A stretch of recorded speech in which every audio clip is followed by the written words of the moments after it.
Coming up, Mila Kunis and Michelle Branch share some personal thoughts.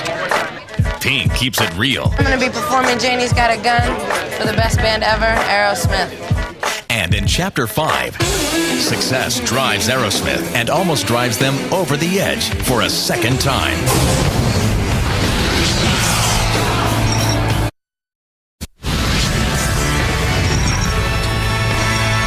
Having done a video or two with the guys, I definitely understand the incredible power of Aerosmith.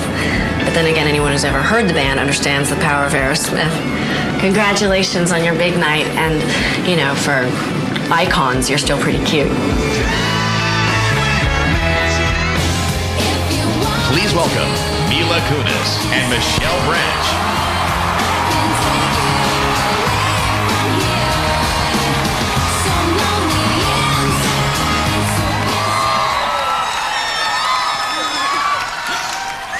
I was lucky enough to be asked to appear in an Aerosmith video last year.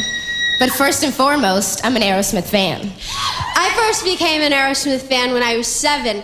I would sneak into my older brother David's room whenever he was out and listen to his Aerosmith collection, rushing out when I would hear him come home. I think he caught me once, so I'd like to say officially tonight, sorry David, and thank you Aerosmith.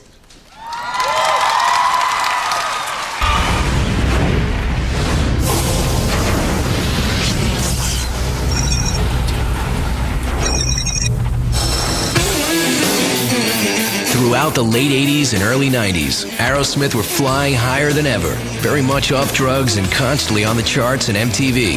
With albums like Pump and Get a Grip, Aerosmith was even eclipsing their career of the 70s.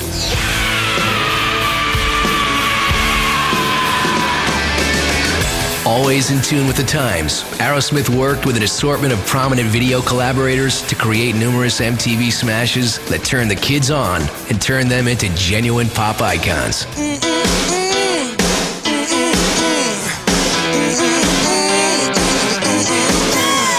Within the new audience, more women than ever before and free of chemical obsessions, the band's music reflected a new boldness and overt sexuality.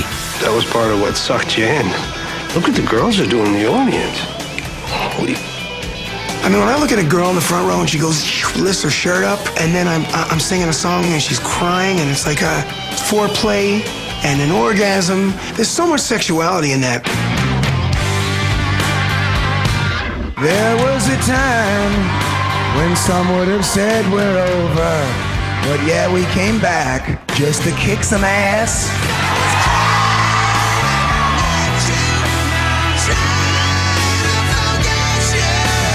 We had all this success, these huge sold-out tours, so on the one hand, we had all this success, and on the other hand, we had all this inner turmoil. I don't even want to say it.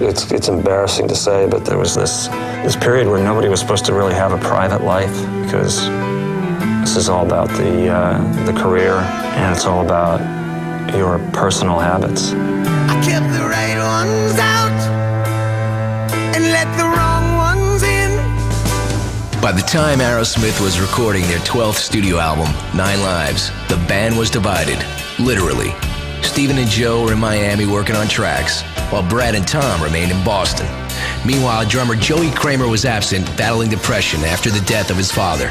In the middle of it all, longtime manager Tim Collins, the man who was responsible for helping Aerosmith kick addiction, was, according to the band, undermining their private lives and personal relationships.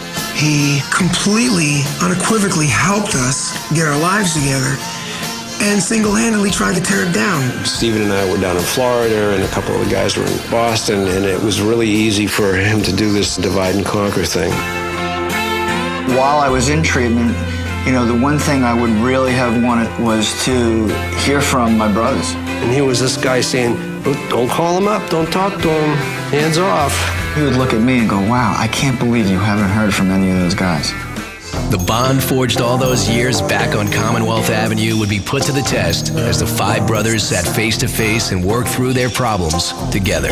We all had to sit down and have a powwow and kind of decide what were the good points and what were the bad points and what was really taking this band down at the time. In the final analysis, I mean, we let it all happen, and we were just fortunate to live through those tough times and be able to get back together after the dust settled. In the end, Aerosmith parted ways with Collins, ready to face a new millennium and whatever challenges lie ahead of them.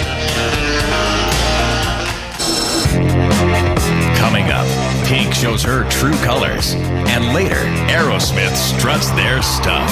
And in Chapter 6, super highs and a constant hunger to write music keeps Aerosmith soaring today and on into the future.